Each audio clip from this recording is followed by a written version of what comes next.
Hello friend, welcome to my channel vitality C. Friend, आज हम बात करने वाले हैं कि धमनी और शिरा के बारे में, जो इंग्लिश में बोलते हैं इनको वेन और आर्टरी के नाम से हम इनको जानते हैं। तो सबसे पहले तो शिरा और धमनी में अगर कंपटीशन के हिसाब से बात करें तो हम सिंपल से दो ही अंतर की बात करेंगे कि शिरा क्या होती है, जो कि जैसे मान लो फॉर एग्जाम्पल ये क्या है, एक हृदय है, ठीक है फ्रेंड। तो धमनी और शिरा में होता क्या है, जो हृदय में रक्त लेकर आती है उसको तो हम कहते हैं शिरा। जो हृदय में रक्त लेकर आती है उसे शिरा कहा जाता है, और जो हृदय से रक्त लेकर जाती है उसे कहा जाता है धमनी। अब शिरा जो रक्त लाती है फ्रेंड, वो रक्त होता है CO2 युक्त, मतलब इसको हम क्या बोलते हैं, अशुद्ध रक्त के नाम से जानते हैं, जो कि CO2 युक्त होता है। और आर्टरीज के द्वारा जो रक्त ले जाया जाता है वो होता है O2 युक्त, मतलब ऑक्सीजन युक्त रक्त होता है, जिसे हम बोलते हैं शुद्ध रक्त। तो शिरा के द्वारा अशुद्ध रक्त लाया जाता है, जबकि धमनी के द्वारा शुद्ध रक्त ले जाया जाता है। तो ये तो थी फ्रेंड धमनी और शिरा में। अब इसके बाद फ्रेंड याद हो तो इसके पहले वाली वीडियो में एक प्रश्न पूछा था कि ऐसी कौन सी धमनी है जिसमें अशुद्ध रक्त होता है, जबकि हमने क्या बात करी अभी कि धमनी में शुद्ध रक्त पाया जाता है, मगर ऐसी धमनी होती है जिसमें अशुद्ध रक्त पाया जाता है, तो वो होती है पल्मोनरी धमनी। उसके बारे में समझा देता हूँ फ्रेंड कि अशुद्ध रक्त किस प्रकार होता है। जैसे मान लो फॉर एग्जाम्पल ये हृदय का चित्र है आपके,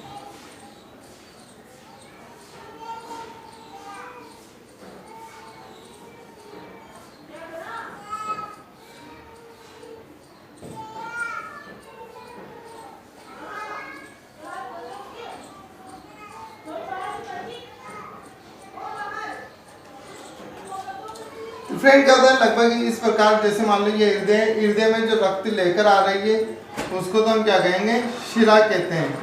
तो ये तो रक्त लेकर यहाँ पर आई है, ये तो क्या है, शिरा। अब शिरा जो रक्त लेकर आती है वो कौन सा होता है, CO2 युक्त रक्त होता है। हृदय के अंदर जो भी रक्त लेकर आती है वो शिरा कहलाती है, जिसको हम वेन कहते हैं, और हृदय से बाहर जो भी रक्त लेकर जाती है वो धमनी कहलाती है।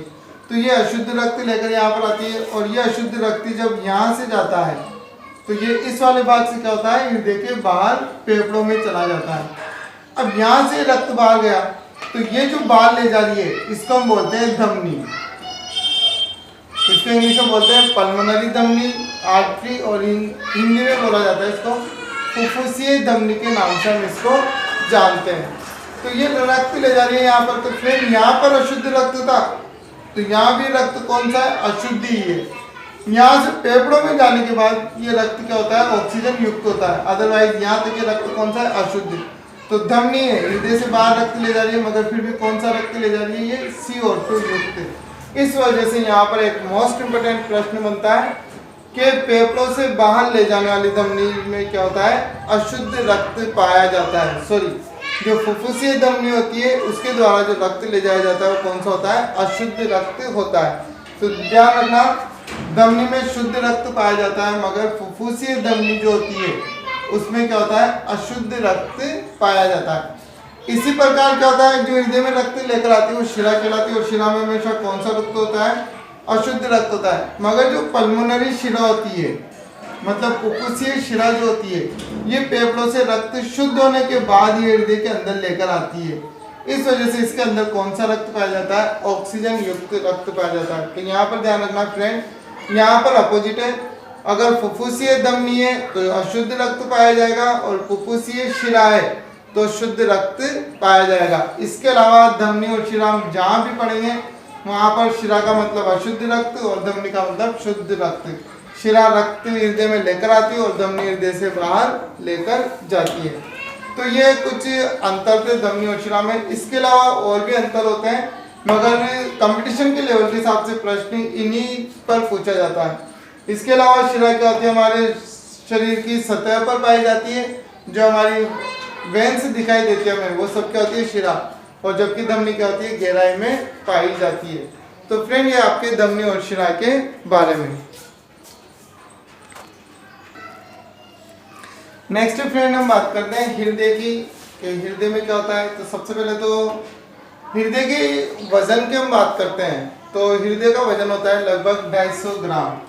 फ्रेंड ये अलग अलग भी हम बता सकते हैं, जैसे फीमेल में तो होता है लगभग 210 ग्राम या, और मेल में क्या होता है लगभग, सॉरी फीमेल में होता है लगभग 225 ग्राम और मेल में होता है लगभग 310 ग्राम। इस हिसाब से इसको बताया जा सकता है, मगर इसको एवरेज में हम कहेंगे लगभग हृदय का वजन कितना होता है, लगभग 150 ग्राम होता है।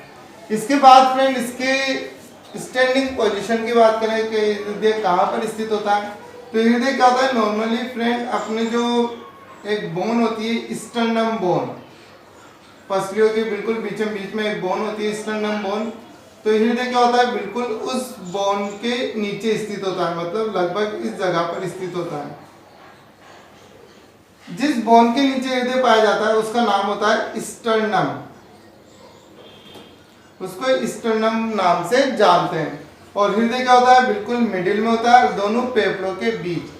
अब सवाल ये आता है कि हृदय में लेफ्ट तरफ महसूस क्यों होता है, तो फ्रेंड इसके लिए विशेष आप ध्यान रखना, हृदय क्या होता तो मिडिल में है, मगर इसका कुछ भाग लेफ्ट की ओर ज्यादा निकला रहता है, इस वजह से हमें महसूस किधर होता है, लेफ्ट में महसूस होता है। अदरवाइज हृदय क्या होता है बिल्कुल मिडिल में होता है और स्टर्नम बोन के नीचे स्थित होता है, दोनों फेफड़ों के बीच।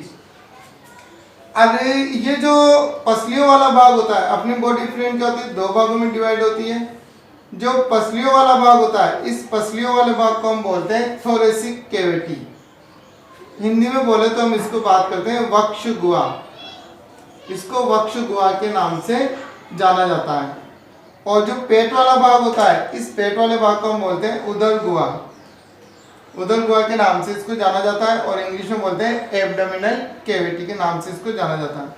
तो ये इस तरीके से, तो हृदय कहाँ पर होता है, थोरेसिक कैविटी वक्ष गुहा में स्थित होता है। तो इसके बाद हम बात करते हैं हृदय का वजन, हमने बता दिया। हृदय क्या होता है, 4 खंडों में बटा होता है। ऊपर के दोनों खंडों को हम कहते हैं अलिंद, अलिंद या एट्रियम के नाम से इनको जाना जाता है, और नीचे के जो दोनों खंड होते हैं इनको बोलते हैं निले, निले या इनको वेंट्रिकल के नाम से जाना जाता है। जो राइट आलिंद होता है फ्रेंड, राइट आलिंद जो होता है, इस राइट आलिंद पर यहाँ पर क्या होता है एक पेशियों का गुच्छा पाया जाता है, जो कि क्या करता है हृदय धड़कन को नियंत्रण करता है। इस गुच्छे को हम बोलते हैं पेसमेकर। पेसमेकर क्या होता है, जो हृदय धड़कन को नियंत्रण करता है, उसको हम पेसमेकर के नाम से जानते हैं। और ये कहाँ पर होता है, राइट आलिंद की दीवारों पर पाया जाता है। ठीक है फ्रेंड, इसके बाद हम बात करते हैं नॉर्मल रक्त दाब कितना होता है। रक्त दाब भी हमसे पूछा जाता है फ्रेंड कि नॉर्मल रक्त दाब कितना होता है, तो हम बात करते हैं नॉर्मल रक्त दाब की 120/80 mm of Hg। यहाँ पर रक्त दाब कितना होता है, 120/80 mm of Hg होता है। Hg के मतलब होता है जो मरकरी धातु होती है उसके आधार पर इसको हम नापते हैं। ये भी 2 प्रकार का होता है। जो प्रकुंचन दाब होता है वो होता है 120, मतलब प्रकुंचन का मतलब हृदय की कॉन्ट्रैक्ट स्थिति, मतलब जब हृदय क्या होता है रक्त बाहर की ओर छोड़ता है, तो वो स्थिति उस वक्त दाब जो लगता है कितना होता है 120। और जो अनुशीतलन जो दाब होता है फ्रेंड वो कितना होता है 80 mm of Hg होता है। प्रकुंचन दाब ज्यादा होता है, अनुशीतलन दाब क्या होता है कम होता है। और हृदय 1 मिनट में लगभग 72 बार धड़कता है। और हृदय में जो रक्त का फिल्ट्रेशन होता है फ्रेंड वो कितना होता है, या रक्त का एक चक्कर, मतलब यहाँ से रक्त आया पूरे शरीर में घूमकर वापस दोबारा आता है, तो इसमें हृदय में टाइम लगता है 0.8 सेकंड का। हृदय को पूरा एक चक्कर पूरा करने में कितना समय लगेगा फ्रेंड, 0.8 सेकंड का समय लगता है। और एक लास्ट चीज, जो रक्त दाब होता है फ्रेंड, ये नापा किसके द्वारा जाता है, तो उसको हम बोलते हैं, उस यंत्र का नाम होता है स्पाइग्नोमेनोमीटर। उसको स्पाइग्नोमेनोमीटर के नाम से जाना जाता है।